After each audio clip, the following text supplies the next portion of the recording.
عزیز دوستوں، بزرگوں اور بھائیوں، انسان کھائے پیے سوئے جاگے تو اس کے جسم کی ضروریات پوری ہوتی ہیں، لیکن جب وہ اللہ کا ذکر کرتا ہے، نماز پڑھتا ہے، دعا مانگتا ہے، استغفار پڑھتا ہے، درود و سلام کے گجرے پیش کرتا ہے، تو پھر اس کی روحانی ضروریات پوری ہوتی ہیں۔ آج جس زمانے میں ہم وقت گزار رہے ہیں، لوگوں کی جسمانی ضروریات پوری کرنے کے لیے، غذائی ضروریات پوری کرنے کے لیے بہت سارے بندوبست کیے جا رہے ہیں، لیکن جتنا لوگ اپنی ظاہری ضروریات میں خود کفیل ہوتے جا رہے ہیں، اتنا ہی زیادہ وہ روحانی طور پر کمزور ہوتے جا رہے ہیں۔ گھنٹوں بیٹھ کر گپ شپ کرنے والے لوگوں کے لیے تھوڑی دیر بھی ذکر الہی کرنا مشکل ہو جاتا ہے۔ لمبی چوڑی باتیں کرنے والے، لمبے چوڑے دلائل دینے والے لوگ اور سمجھدار لوگ اور سیانے لوگ عبادت کے معاملے میں سستی کرتے ہیں، عمل کے مسئلے میں کمزور ہو جاتے ہیں۔ تسبیحات کرنا، وظائف پڑھنا، درود و سلام پڑھنا، کم بولنا، سچی بات کرنا، صبر سے رہنا، شکر کو اپنانا، قناعت اختیار کرنا، حسد، بغض، عداوت سے بچنا، یہ لوگوں کے لیے مشکل ہو جاتا ہے۔ پھر اس کا نقصان یہ ہے کہ معاشرہ ایک عجیب سی بے سکونی اور بے قراری کا شکار ہے۔ جیب میں بہت زیادہ پیسے رکھنے والا، خوش شکل نظر آنے والا، پیٹ بھر کے روٹی کھانے والا شخص بھی ڈھونڈتا پھرتا ہے کہ آخر میں پریشان ہوں کیوں۔ آپ انسانیت کی تاریخ پڑھیں گے تو آپ کو معلوم ہوگا کہ انسان نے کبھی پتھر کی پوجا کی، کبھی معاذ اللہ چاند سورج کی، درختوں کی، بتوں کی پوجا کی۔ معاذ اللہ یہ غلط ڈائریکشن پہ تو چڑھ گیا، لیکن ایسا نہیں ہے کہ کوئی بندہ دنیا میں آیا ہو اور کسی کی اس نے عبادت نہ کی ہو۔ اس لیے کہ اللہ تبارک و تعالیٰ نے جس طرح ہمارے جسم میں کھانے کی طلب رکھی ہے، پینے کی طلب رکھی ہے، سونے کی طلب رکھی ہے، اسی طرح اللہ تعالیٰ نے عبادت کے لیے طلب رکھی ہے جسم میں۔ یہ تو ہوا کہ انسان گمراہ ہو گیا، غلط رستوں پہ چل نکلا، اس نے جھوٹے معبودوں کی طرف معاذ اللہ توجہ کر لی، لیکن وہ کسی نہ کسی کے سامنے جھکتا رہا، چونکہ اس کے وجود میں طلب تھی، شوق تھا اسے کہ وہ عبادت کرے۔ اللہ تبارک و تعالی جب مسلمان کو توفیق دے اور اللہ کی بارگاہ کی جانب وہ رجوع کرے، تو پھر اس کا رویہ یہ ہونا چاہیے کہ اس کی توجہ ہو اللہ کی جانب۔ ہمارے ہاں تسبیحات پڑھ لی جاتی ہیں اگر کبھی موقع ملے، لیکن وہ خاص انہماک، وہ خاص شوق، وہ خاص ذوق اللہ تبارک و تعالیٰ کی عبادت کا۔ ایک ہوتا ہے نماز پڑھنا، ایک ہوتا ہے اہتمام کے ساتھ نماز پڑھنا، یعنی ذرا وقت پہ اٹھنا، ذرا صحیح کر کے وضو کرنا، ذرا شوق سے مصلی بچھانا۔ ایک ہوتا ہے تسبیح پڑھ لینا، اور ایک ہوتا ہے ذرا تھوڑا سا شوق کے ساتھ اللہ کو یاد کرنا۔ آپ کبھی جو میں نے آیہ کریمہ پڑھی، اس کی آپ شان نزول دیکھیں۔ نبی کریم صلی اللہ تعالی علیہ وسلم کے کچھ صحابہ اللہ کی محبت کے شوق میں حضور کی بارگاہ میں حاضر ہوئے، اور انہوں نے آ کے عرض پتہ کیا کیا؟ عرض کرنے لگے، یا رسول اللہ صلی اللہ تعالی علیہ وسلم، سالوں بیت گئے ہیں سجدے کرتے ہوئے، حضور سالوں بیت گئے ہیں تسبیح پڑھتے ہوئے، سالوں بیت گئے کہتے ہوئے کہ سبحان اللہ وہ پاک ہے، ہمیں سالوں بیت گئے یہ کہتے ہوئے کہ اللہ اکبر وہی سب سے بڑا ہے، سالوں بیت گئے کہتے ہوئے کہ الحمدللہ ساری تعریفیں اللہ کے لیے، سالوں بیت گئے اس کی تسبیح کرتے، تحلیل کرتے، تکبیر کہتے۔ حضور اب نہ ہمارا اپنے رب سے ملنے کو جی چاہتا ہے، کبھی اے حقیقت منتظر نظر آنا لباس مجاز میں، لاکھوں سجدے تڑپ رہے ہیں میری جبین نیاز میں، اور اقبال کہنے لگے کہ تیرے عشق کی انتہا چاہتا ہوں، تو میری سادگی دیکھ کیا چاہتا ہوں، میرا ذرا سا تو دل ہے مگر شوخ اتنا، میں وہی لن ترانی سنا چاہتا ہوں۔ میرا بھی دل کرتا ہے کہ اللہ میں تجھے کہوں میں تجھے دیکھنا چاہتا ہوں، جس طرح حضرت موسیٰ کلیم علیہ السلام نے کہا تھا، اور تو مجھے کہے کہ لن ترانی تو نہیں دیکھ سکتا، ذرا سا تو دل ہے مگر شوخ اتنا، میں بھی وہی لن ترانی سنا چاہتا ہوں۔ پھر کہنے لگے بھری بزم میں راز کی بات کہہ دی، بڑا بے ادب ہوں سزا چاہتا ہوں۔ دیکھو سب لوگوں کے بیچ ہی میں نے یہ کہہ دیا۔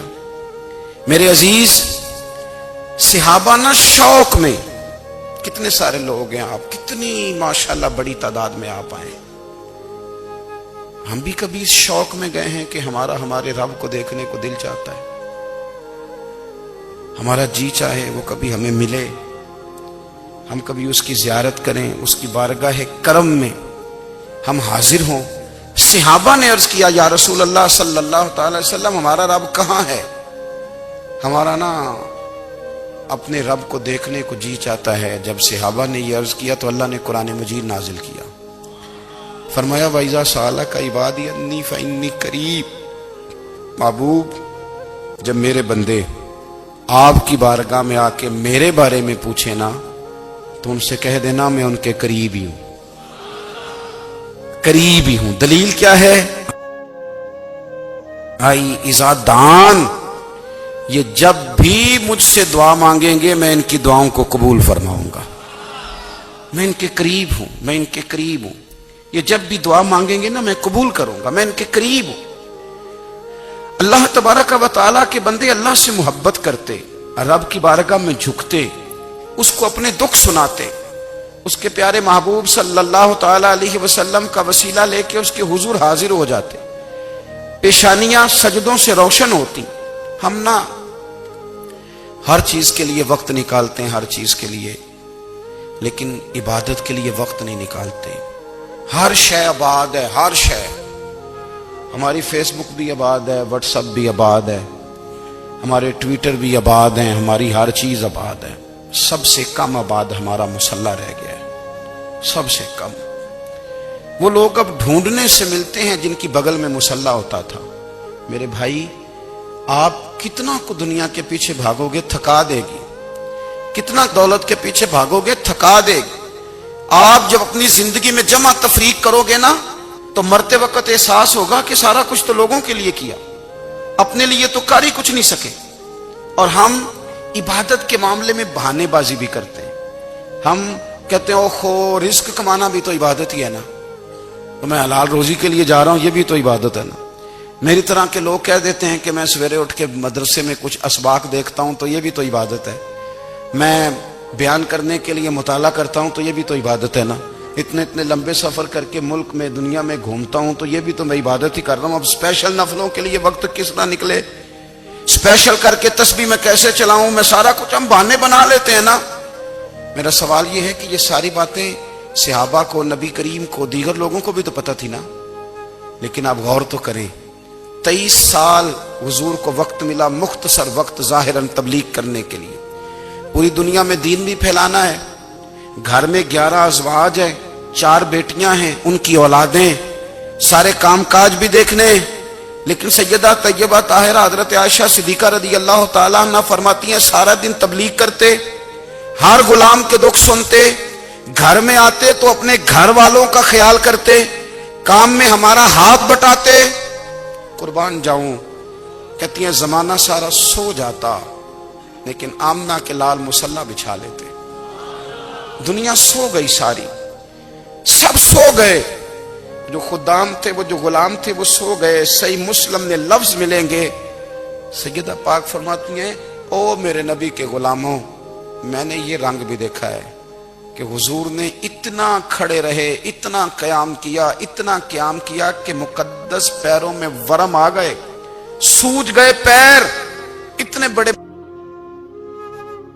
دل پہ ہاتھ رکھ کے نہیں بتا سکتا کہ میرے کبھی نماز میں پیر سوج گئے ہوں، کوئی نہیں بتا سکتا۔ بچوں کی روٹی کماتے تھک گئے بات الگ ہے، ہم سیر کرنے گئے تو تھک گئے، بات الگ ہے، لیکن عبادت میں یہ بھی تو مسلم شریف ہے نا، یہ بھی تو دین ہے نا، یہ بھی تو حضور کی سنت ہے، یہ بھی تو وہ چیز ہے جو کریم کی آنکھوں کی ٹھنڈک ہے۔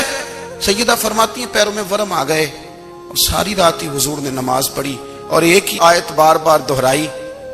مسجد نبوی میں بلال حبشی نے فجر کی اذان دے دی اور حضور ابھی مصلی پہ تھے، کریم فارغ ہوئے۔ میں نے عرض کی یا رسول اللہ صلی اللہ علیہ وسلم، آپ کے تو صدقے اللہ اگلے پچھلوں کے گناہ معاف کرے گا، تو آپ اتنی آہوزاری کیوں فرماتے ہیں؟ آپ تو شفیع ہیں، آپ تو انبیاء کے امام ہیں۔ تو حضور نے فرمایا عائشہ تم نے گنوایا ہے نا میرے اللہ کی مجھ پر کتنی رحمت ہے، افلا اکون عبدا شکورا، فرمایا اگر اس نے اتنی نعمتیں دی ہیں تو کیا میں اس کا شکر گزار بندہ نہ بنوں؟ میں شکر گزار بندہ نہ بنوں اس کا؟ پھر اگر اتنی نعمتیں اس نے دی ہیں، مجھے اتنا نوازا ہے، تو پھر میں اس کے سامنے سجدے نہ کروں؟ او میرے بھائی، بڑے قابل فخر لوگ ہیں ہم کہ ہم نبی پاک کے غلام ہیں، ہم قابل فخر ہیں کہ نبی کریم کے غلام ہیں۔ کیا کبھی اس غلامی کے شکرانے میں بھی دو نفل پڑھے کہ یا اللہ تیرا شکر ہے تو نے ہمیں حضور کا غلام بنایا ہے؟ یاد رکھیں کہ اپنی روحانی زندگی کو آباد کریں، استغفار پڑھیں، تسبیحات کریں۔ حضرت عبداللہ ابن عمر رضی اللہ تعالیٰ عنہ حضرت عمر کے صاحبزادے، مکہ مکرمہ میں ان کی قبر ہے۔ میں نے جب انہیں پڑھا تو مجھے ان سے بڑا پیار ہو گیا، لیکن آپ کو پتہ ہے وہاں جا کے کسی شخص کا مزار تلاش کرنا یا پوچھنا ایک مشکل کام ہوتا ہے۔ تو ایک دفعہ میں مکہ شریف میں حاضر تھا، تو ایک گاڑی والا ڈرائیور مجھے کہنے لگا کہ مولانا میں آپ کو جانتا ہوں، مجھے آپ سے محبت ہے، ایک بات بتاؤں آپ کو؟ میں نے کہا بتاؤ۔ کہنے لگے حضرت عبداللہ ابن عمر کی قبر دیکھنی ہے۔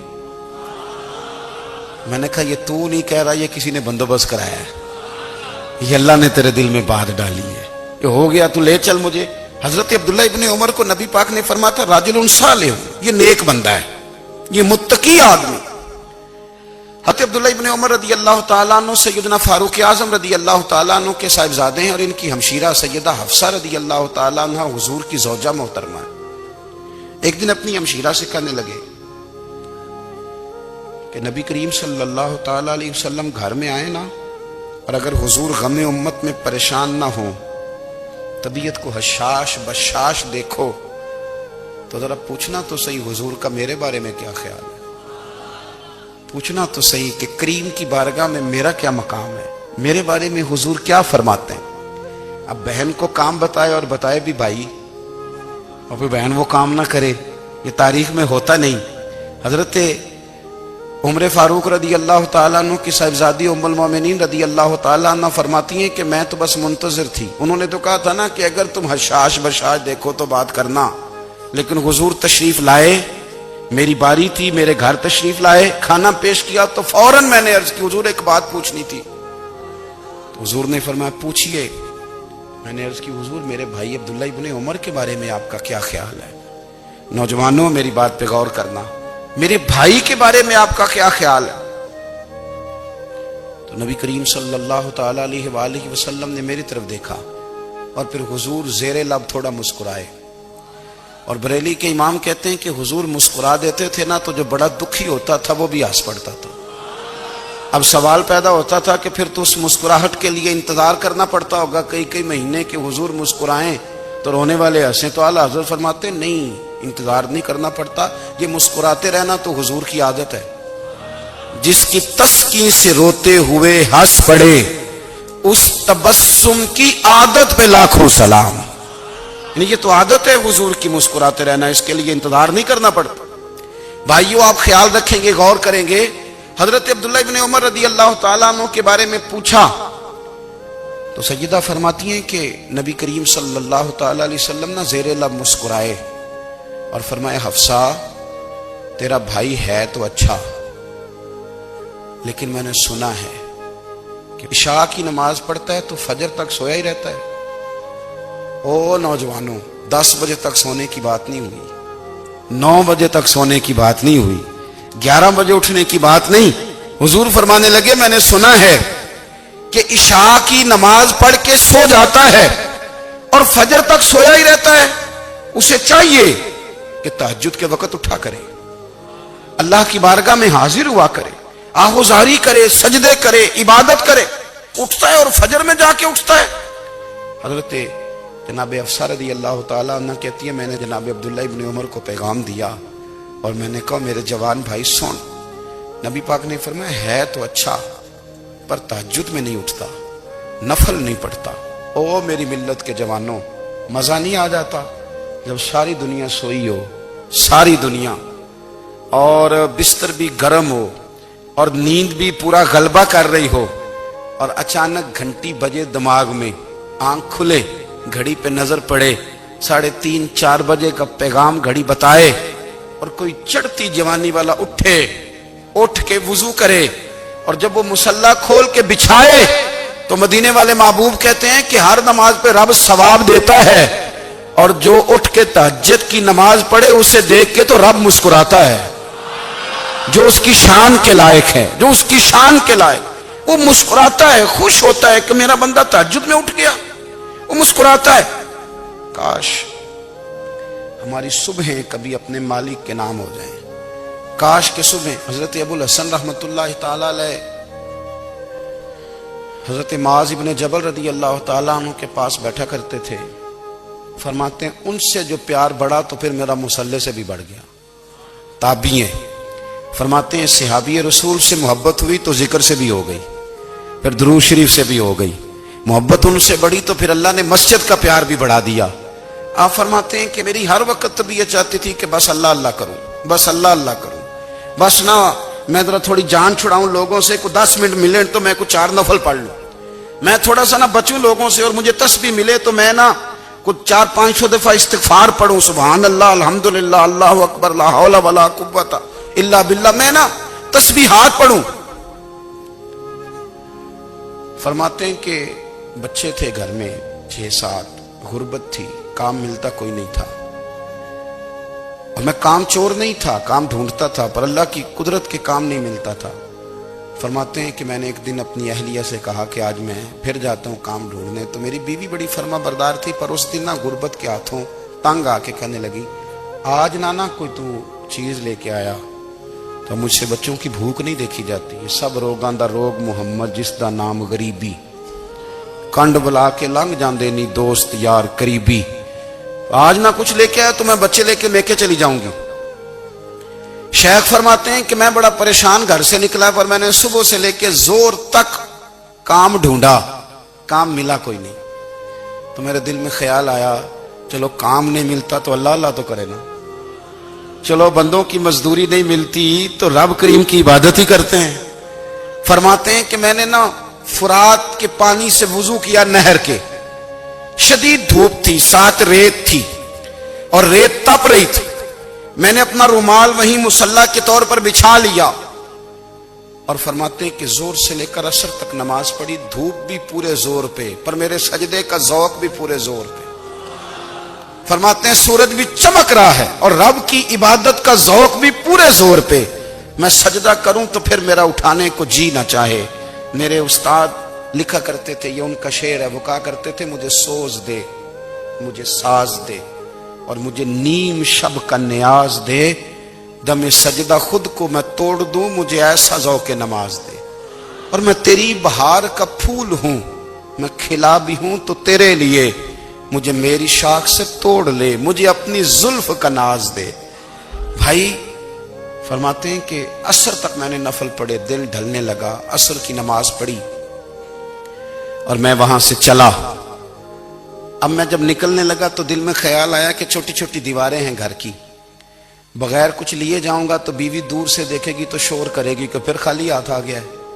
کہتے میں نے اپنی اسی رومال میں جس پہ میں نے نماز پڑھی تھی نا، رومال میں کی آخی دے پنجابی جی صافہ، کہتے ہیں اسی میں نا میں نے کچھ ریت بھر لی کہ وہ دور سے دیکھے گی تو سمجھے گی کچھ لے کے آیا ہے، چلو جا کے اسے بتا دوں گا کہ آج پھر مزدوری نہیں ملی۔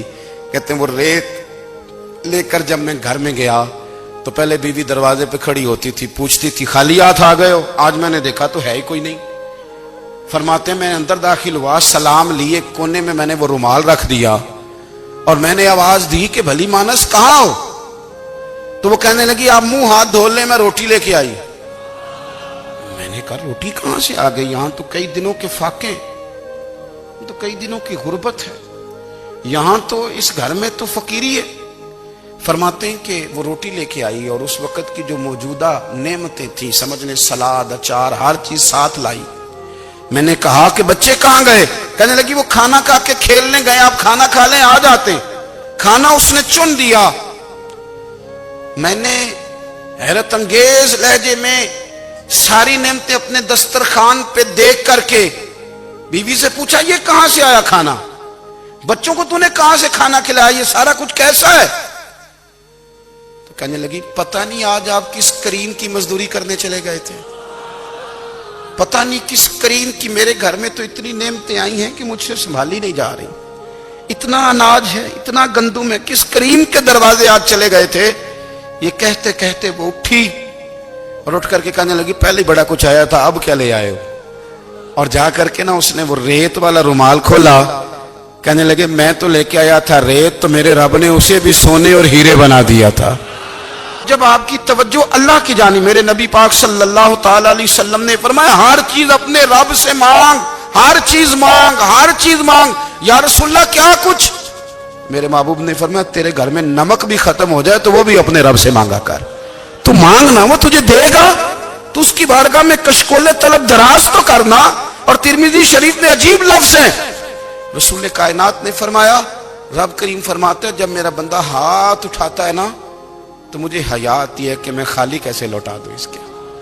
اتنے بڑے بادشاہ کی بارگاہ میں، او بھائی لوگوں سے عزتیں تلاش کرتے ہو تو وہ کیا تمہیں عزت دیں گے؟ وہ تو کل اچھا کہتے ہیں پرسوں برا کہنے لگ جاتے ہیں۔ لوگوں کے سامنے گڈ بک میں آنا چاہو گے تو وہ تو سویرے تمہارے بارے میں کچھ کہیں گے، شام کچھ اور کہیں گے۔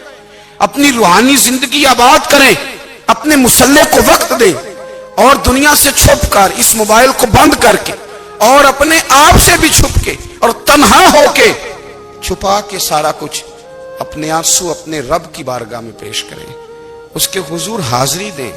سنو نا ترمذی کی حدیث، اور اسے یاد رکھنا، نبی پاک علیہ السلام نے فرمایا اپنے دکھ لوگوں کے سامنے نہ بیان کرنا، سیٹھوں نوابوں کو نہ بتاتے پھرنا، دنیا داروں کے سامنے جا کے نہ رونا کہ میں تکلیف میں ہوں، پر میں اگر دنیا داروں کو دکھ بتاؤ گے رب تمہیں کبھی غنی نہیں کرے گا۔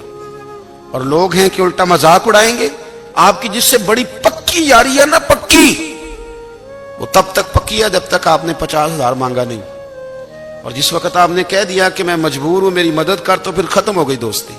لوگوں کی تعلقات آپ کے ساتھ تب تک ہیں جب تک آپ ان سے کوئی ضرورت وابستہ نہیں کرتے۔ کریم محبوب فرمانے لگے بندوں کے سامنے دکھ نہ بیان کرنا، اللہ تجھے کبھی غنی نہیں کرے گا، تو اپنے دکھ اپنے رب کو بتا، تو دعائیں مانگ، تو اس کی بارگاہ میں حاضر ہو، تو اس کے حضور عرض کر۔ فرمایا اپنے دکھ اپنے رب کو بتا، وہ جلدی کرے یا دیر سے کرے تجھے ساری دنیا سے بے نیاز کر دے گا، تجھے کسی کا محتاج نہیں رہنے دے گا۔ اپنے مسلح کو، اپنی دعاؤں، ایک بزرگ فرماتے ہیں میں نے دعا مانگنے کا طریقہ اپنی بیوی سے سیکھا، دعا مانگنے کا طریقہ اپنی، سیکھنے والے تو اپنے بچوں سے بھی سیکھ لیتے ہیں، سیکھنے والے تو ہر ایک سے سیکھتے ہیں۔ وہ کہتے ہیں میں نے دعا مانگنے کا سلیقہ اپنی بیوی سے سیکھا ہے۔ حضرت وہ کس طرح؟ فرمانے لگے میری بیوی نے نا مجھے کوئی کام بتایا، کچھ پیسوں کی ضرورت کے لیے کہا، تو میں نے اسے کہا کہ بھئی ابھی میرے پاس نہیں ہے، کچھ دنوں میں آتے ہیں تو میں دے دوں گا۔ عورتوں کی عادت ہوتی ہے وہ بار بار یاد کراتی ہیں، 2-4 دنوں کے بعد پھر اس نے کہا حضرت وہ میں نے کہا تھا کچھ پیسے، میں نے اسے کہا کہ ابھی میرے پاس نہیں ہے، کچھ دنوں میں ملتے ہیں تو میں تمہیں دے دوں گا۔ اس نے کچھ دنوں کے بعد پھر کہا حضور وہ میں نے کچھ پیسے کہے تھے۔ فرماتے میں نے ڈانٹ دیا، میں نے کہا کہ کیا تو روز مجھے شرمندہ کرتی ہے، کہا نا میرے پاس نہیں ہے، ہوں گے تو دے دوں گا، تو روز یاد کراتی ہے۔ فرماتے ہیں اس نے پہلے تو میری ڈانٹ کو سہا، پھر میرے سخت جملوں نے اس کی آنکھوں میں آنسو پیدا کر دیے، پھر اس نے اپنے آنچل میں اپنے اس دکھ کو سمیٹا، اور پھر اس نے ایک جملہ کہا تو میں رو پڑا، اور مجھے اپنے رب سے مانگنے کا طریقہ آ گیا۔ مجھے کہنے لگی حضرت جی آپ نے ڈانٹ دیا، میں نے سہ لیا، پر آپ ہی میرے شوہر ہیں، بتائیں نا آپ سے نہ کہوں تو میں کس سے جا کے کہوں۔ فرماتے ہیں میں رو پڑا اور میں کھل کے رویا اور میں تڑپ کے رویا اور پھر میری سسکیاں بند گئیں. تو مجھے کہنے لگی آپ کو کیا ہوا؟ میں نے کہا مجھے بھی دعا مانگنی آ گئی ہے. جب میں اسے کہوں گا نا اللہ تو ہی میرا رب ہے، میں تجھ سے نہ کہوں تو میں کس سے جا کے کہوں؟ میں کیوں کسی بندے سے سوال کروں؟ میں کیوں کسی دنیا دار سے کہوں؟ میں تیرے بندوں کا، نیک بندوں کا وسیلہ لے کے، تیرے محبوب کی غلامی لے کے تیری بارگاہ میں آیا. تجھ سے نہ مانگوں تو کس سے مانگوں؟ سمجھ آ گئی ہے. جب میں اس رنگ میں مانگوں گا تو پھر رب میرے اوپر بڑا ہی فضل فرمائے گا، وہ میرے اوپر بڑی رحمت کرے گا، وہ میرے لیے آسانیاں کرے. عزیز دوستو، ہم اس طرح کرنے لگ گئے ہیں کہ ہم نے نا اپنے تعلقات پر اعتماد کرنا شروع کر دیا ہے. میرے تعلقات بہت ہیں. ہم نے اپنی دولت پر اعتماد کرنا شروع کر دیا ہے. میرے پاس دولت بہت ہے. ہم نے اپنے علم پر، اپنی شہرت پر اعتماد کرنا شروع کر دیا ہے کہ میرے پاس فلاں چیز بہت ہے. یاد رکھنا، جب بے نیاز اپنی صفت بے نیازی دکھاتا ہے تو بڑی بڑی دولتوں والے مجبور نظر آتے ہیں. بھائیو، جب انسان کا رشتہ اپنے مالک کے ساتھ ہوتا ہے پھر تو غم بھی کچھ نہیں کہتے، پریشانیاں بھی کچھ نہیں کہتی، پھر تو زندگی صبر والی، پھر تو زندگی توکل والی، پھر تو زندگی بھروسے والی. پھر انسان اپنے آپ کو رسوا نہیں کرتا. دنیا داروں سے امیدیں اس کی ختم ہو جاتی، امیدیں اللہ رسول سے لگا لیتا ہے، مضبوط ہو جاتا ہے، مضبوط، طاقتور ہو جاتا ہے، خوددار ہو جاتا ہے، باوقار باعزت ہو جاتا ہے. حضرت بہلول دانا رحمت اللہ علیہ بیٹھے تھے تو ہارون رشید حج کر کے آ رہا تھا. تو رستے میں حضرت شیخ سے ملاقات ہو گئی تو السلام علیکم کے بعد کہنے لگا حضور کوئی حکم ہو تو بتائیے گا. تو حضرت بہلول دانا فرمانے لگے تیرا رب کون ہے؟ اس نے کہا اللہ. تو فرمایا میرا کون ہے؟ کہا اللہ. فرمانے لگے تو بڑا ہی بیوقوف ہے، کیا تو یہ سمجھتا ہے کہ رب ہارون رشید کو تو دے گا اور بہلول دانا کو بھول جائے گا؟ تیرا بھی وہی رب ہے، میرا بھی وہی رب ہے. اس نے اگر تجھے دے کے آزمایا ہے تو ہو سکتا ہے مجھے نہ دے کے آزما رہا ہو. جب اس کی حکمت کے تقاضے ہوں گے تو عطا کرے گا اور دے گا. تو جا اپنا کام کر. بھائی، اپنی روحانی زندگی، اپنی عبادات، اپنے وظائف، اپنے روزمرہ کے معاملات، اپنی دعائیں، اپنا استغفار. دیکھو کوئی مشکل کام تو نہیں. 2 رکوع ہیں سورہ واقعہ کی، اگر رات کو پڑھ لی جائے تو. میں کس طرح یہ بات بیان کروں کہ تعویذ بانٹنا آسان ہے اور وظیفہ بتانا مشکل ہے. سارا دن تعویذ بانٹیں تو لوگ لینے کو تیار ہیں، اور اگر آپ وظیفہ بتائیں تو کہتے ہیں تو مشکل کام ہے. او خدا کے بندے، اگر آپ کا تعلق قرآن پاک کے ساتھ مضبوط ہو، قرآن پاک کے ساتھ اگر آپ کا رشتہ ہو، لوگ سفارشیں ڈھونڈتے ہیں نا دنیا میں، کوئی تعلق مل جائے تو میرا کام ہو جائے. دنیا میں اتنا مشکل معاملہ ہے، آخرت میں مجھے بتائیے گا کتنا مشکل معاملہ ہوگا.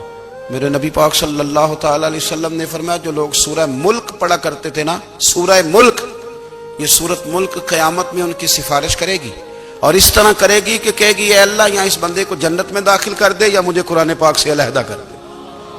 تو رب فرمائے گا جا اس کا دامن تھام کے اسے جنت تک پہنچایا. آپ بات کو سمجھیں، جب آپ کے تعلقات اپنے معاملات کے ساتھ مضبوط ہوں گے، یہ نبی کریم نے وعدہ کیا ہے کہ تو سورت واقعہ پڑھ تیرے گھر میں فاقہ نہیں آئے گا. حضرت عبداللہ ابن مسعود رضی اللہ تعالیٰ عنہ بیمار تھے تو حضرت عثمان غنی رضی اللہ تعالیٰ عنہ تیمارداری کے لیے تشریف لے گئے اور جا کر کے کہا کہ آپ بڑے بیمار ہیں، آپ کی بیٹیاں زیادہ ہیں، میں چاہتا ہوں کہ خزانے میں سے کچھ مدد کروں. تو سیدنا عبداللہ ابن مسعود رضی اللہ تعالیٰ عنہ اٹھ کے بیٹھ گئے اور کہنے لگے امیر المومنین، اللہ آپ کو میری طرف سے، میری بیٹیوں کی طرف سے بہتر صلہ دے. میری بیٹیوں کو کسی خزانے کی ضرورت نہیں، میں نے انہیں خزانہ دے دیا ہے. کہا جناب آپ نے کون سا خزانہ دیا ہے؟ میں آپ کے مالی معاملات کو جانتا ہوں. تو فرمانے لگی امیر المومنین، میرے نبی کریم نے فرمایا ہے جو سورت واقعہ پڑھے اسے کبھی فاقہ نہیں آتا. میں نے بیٹیوں کو یاد کرا دی ہے، یہ خزانہ میں نے انہیں دے دیا ہے. وہ سارے والدین سنیں جو بیٹیوں کے لیے پریشان رہتے ہیں. حضرت عبداللہ ابن مسعود نصیحت کر رہے ہیں، فرمانے لگے میں نے سورت واقعہ یاد بھی کرا دی ہے، پڑھنے کی عادت بھی ڈال دی ہے. حضور نے فرمایا ہے جو سورت واقعہ پڑھے اسے فاقہ نہیں آتا. کہنے لگے چاند تو اپنی جگہ چھوڑ سکتا ہے، سورج گر سکتا ہے، تارے ٹوٹ سکتے ہیں، پر مدینے والے رسول کی بات غلط نہیں ہو سکتی. حضور نے فرمایا فاقہ نہیں آئے گا تو انشاءاللہ کبھی بھی نہیں آئے گا. کرنے کا کام یہ ہے کہ ہم اپنے معاملات، اپنی عبادات، اپنی دعائیں، کبھی 10 منٹ عادت ہو جائے نا دعا مانگنے کی علیحدہ سے رات کو، حضور نے فرمایا جو فرض نماز کے بعد دعا مانگے اللہ اس کی قبول کر لیتا ہے۔ نبی پاک صلی اللہ تعالی علیہ وسلم نے فرمایا اللہ مسافر کی دعا قبول فرماتا ہے۔ حضور نے فرمایا اللہ مظلوم کی دعا قبول فرماتا ہے۔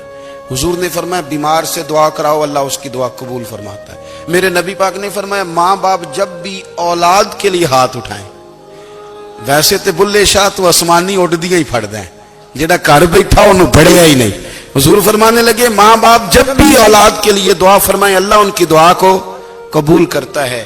آپ اپنا تعلق بنائیں دعا کے ساتھ، عبادت کے ساتھ، مصلی کے ساتھ رشتہ بنائیں، استغفار پڑھیں۔ صلاح الدین ایوبی صلیبی جنگوں میں تھے، رات کو مسجد اقصی میں نماز پڑھی تو پریشان تھے۔ ایک بزرگ سے ملاقات ہوئی تو وہ کہنے لگے کہ آپ بڑے پریشان ہیں۔ کہنے لگے حضور پریشان اس لیے ہوں کہ پہلے ہی مسلمان کمزور ہے، اب میں نے سنا ہے دشمن کا ایک بحری بیڑا وہ جنگی سامان سے بھرا ہوا آ رہا ہے، تو اب ان کے پاس اور تلواریں اور نیزے آ جائیں گے، مسلمانوں کے پاس پہلے ہی وسائل کی کمی ہے، پریشان ہوں کس طرح کر کے مقابلہ کریں گے۔ یہ بات کہتے ہی صلاح الدین ایوبی نے بزرگوں سے کہا حضور آپ بھی دعا کرنا، دعا کی بڑی طاقت ہے۔ میرے نبی پاک نے فرمایا دعا مومن کا ہتھیار ہے، دعا مومن کا۔ حضور نے فرمایا تقدیر کو سوائے دعا کے کوئی چیز نہیں بدل سکتی، دعا مومن کا ہتھیار ہے، یہ کافر کے پاس کوئی نہیں، یہ ہتھیار ہے مومن کا۔ اللہ کرے آپ کو سمجھ آئے، پھر سنیں کئی بار کہہ چکا ہوں یہ ہتھیار ہے کافر کے مقابلے میں، جو تیرے پاس سب سے بڑا ہتھیار ہے وہ دعا ہے۔ دعائیں کرانی چھوڑ دی، کرنی چھوڑ دی، لینی چھوڑ دی۔ حضرت سیدنا انس بن مالک رضی اللہ تعالیٰ عنہ فرمایا کرتے تھے میں نے وہ رنگ دیکھا ہے جب حضور دعا مانگتے تھے اور حضور کی مقدس آنکھوں میں آنسو بھی ساتھ ہی بہا کرتے تھے، میں نے وہ انداز دیکھا۔ تو صلاح الدین ایوبی بزرگ سے کہنے لگے آپ بھی دعا کیجیے، اور خود رونے لگے اور سر سجدے میں رکھ کے رونے لگے، اور عشاء سے لے کر فجر تک روئے، خوب روئے۔ صبح وہ بزرگ آئے تو صلاح الدین ایوبی کا خوبصورت اور ہنستا ہوا چہرہ دیکھا، کہنے لگے آپ بڑے خوش ہیں، رات تو میں نے بڑے روتے ہوئے دیکھا تھا۔ تو کہنے لگے حضور وہ جو بحری بیڑا آ رہا تھا نا وہ پانی میں ڈوب گیا ہے، اب وہ نہیں آ رہا، ابھی خبر آئی ہے تو میں بڑا خوش ہوں۔ حضور کہنے لگے اٹھ سینے سے لگ اور سن ایک بات، وہ بحری بیڑا پانی میں نہیں ڈوبا، وہ تیرے آنسوؤں میں ڈوب گیا ہے۔